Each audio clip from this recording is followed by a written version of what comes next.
Beaucoup de personnes ne cherchent pas à savoir pourquoi Satan les attaque. Tout ce qu'ils veulent, c'est vaincre les attaques. Vaincre les attaques, ça ne t'amène pas dans ta direction. Imaginez un footballeur, regardez une équipe de football. Quelqu'un qui joue, il a des adversaires qui l'attaquent. Mais s'il ne sait pas pourquoi il joue le match, s'il ne sait pas où il s'en va, c'est-à-dire il est là, les gens viennent, puis il les dribble. Oh. Le gars vient. Oh. Oh, il dribble. Il arrive au milieu. On dit, tu dribbles pourquoi? Lui, il dribble. On dit, non, mais il est trop fort. C'est un grand dribbleur. Donc, il dribble dans sa surface. Il dribble. Tous les joueurs viennent. Il finit, il les dribble. Jusqu'à il s'en va devant le poteau adverse. Et puis, il revient. Frère. Tu as vaincu tous tes ennemis. Mais pourquoi? Le but est plus important que l'attaque. Le but te donne une manière d'aborder les pressions que tu subis. Si tu ne sais pas pourquoi les sorciers te poursuivent, ça ne sert à rien de les vaincre réellement. Parce qu'ils vont revenir. Les sorciers veulent t'empêcher de faire quoi? Le célibat chronique là, les démons des maris de nuit qui partent ton mariage là, c'est pourquoi? Donc qui es-tu? Quel est le but? C'est quoi le but? Si tu connais le poteau adverse pour marquer le but, tu vas comprendre pourquoi il s'oppose à toi. Et quand tu vas le dribbler, tu vas savoir où partir. Mais vous cherchez les démons sans savoir. Elle dit, je l'ai dribblé. Oh, il m'avait attaqué la maladie, je ne suis plus malade. Alléluia. Et puis tu tournes le ballon encore. On dit pourquoi? On dit, le but c'est de ne pas être malade. Le but n'est pas de ne pas être malade. Le but c'est que pour qu'on nous donne la santé. J'ai la santé pour faire quoi? Galère arrive, galère arrive, galère. J'ai dribblé galère, j'ai dribblé galère. J'ai dribblé galère, j'ai dribblé galère. On dit, tu as dribblé, puis tu chantes. Galère. Oh là là, parce que alléluia, Dieu est bon. Mais tu vas où? Dieu est bon. Galère revient. Galère, on dit galère est derrière toi. Oh, dribblé. Un jour, galère va te masser. Un jour, galère va t'arrêter. Arrêtez d'être là seulement. Les sorciers m'attaquent, les sorciers m'attaquent. Ils t'attaquent pourquoi? Qu'est-ce qu'ils ont contre toi? Qu'est-ce qu'ils ont vu? Et je le répète chaque fois. Arrêtez de chercher constamment des gens pour vous expliquer vos cauchemars. Le but n'est pas le cauchemar, le but est ton rêve. Qui es-tu?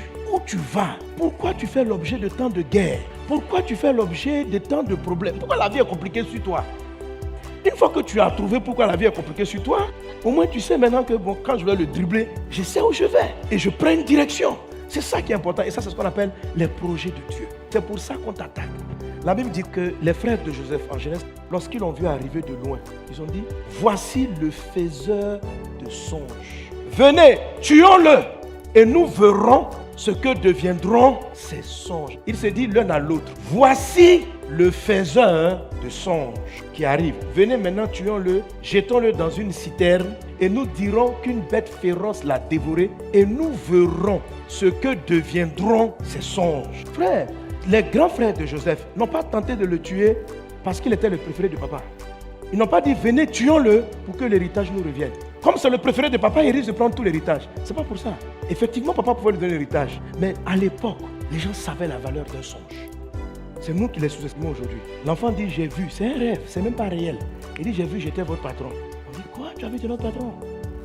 Pour eux, là, ça veut dire qu'il va finir par devenir patron. Ils ont plus peur du rêve que les projets de papa de lui remettre tous les biens.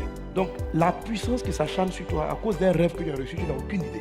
Un jour, tu as rêvé, tu étais dans l'avion. Satan veut te tuer à cause de ton rêve. Parce que le rêve voulait dire que tu allais être propriétaire d'une compagnie d'avions, de la poussière au sommet. Et le songe a la puissance pour orienter ta vie, pour te faire dribbler tous les pièges, pour te faire sortir des forces. C'est ce que Job 33 explique, jusqu'à la réalisation du rêve. Alors, quand Satan arrive à te faire oublier le rêve, ta vie commence à aller en désordre. La Bible dit, quand il n'y a pas de rêve, le peuple est sans frein. C'est-à-dire, tu vas à gauche, tu vas à droite, parce que tu as oublié quelque chose. C'est pourquoi il dit, Dieu parle par des songes, mais l'homme ne fait pas attention. Sinon, Dieu t'a parlé, mais tu n'as pas prêté attention. Tu as oublié, parce que tu as d'autres occupations. Le rêve est venu, et l'attaque aussi s'est mise en place pour t'empêcher de marquer le but. Et maintenant, toi, tu vois les attaques, mais tu ne sais pas pourquoi on t'attaque, parce que tu as oublié le rêve pour lequel on t'attaque. Tu vois que depuis là, tu n'arrives pas à avoir un enfant. Tu ne sais pas pourquoi. Tu te dis, il y a un mari de nuit qui m'empêche d'avoir un enfant. Mais qu'est-ce qu'on a vu sur toi? C'est ça qui est le plus important. Je déclare dans le nom de Jésus que ce rêve revienne à ton esprit maintenant dans le nom de Jésus. Que la vision de ta destinée soit claire dans ton intelligence dans le nom de Jésus. Donne un bon amen à Jésus. Alléluia.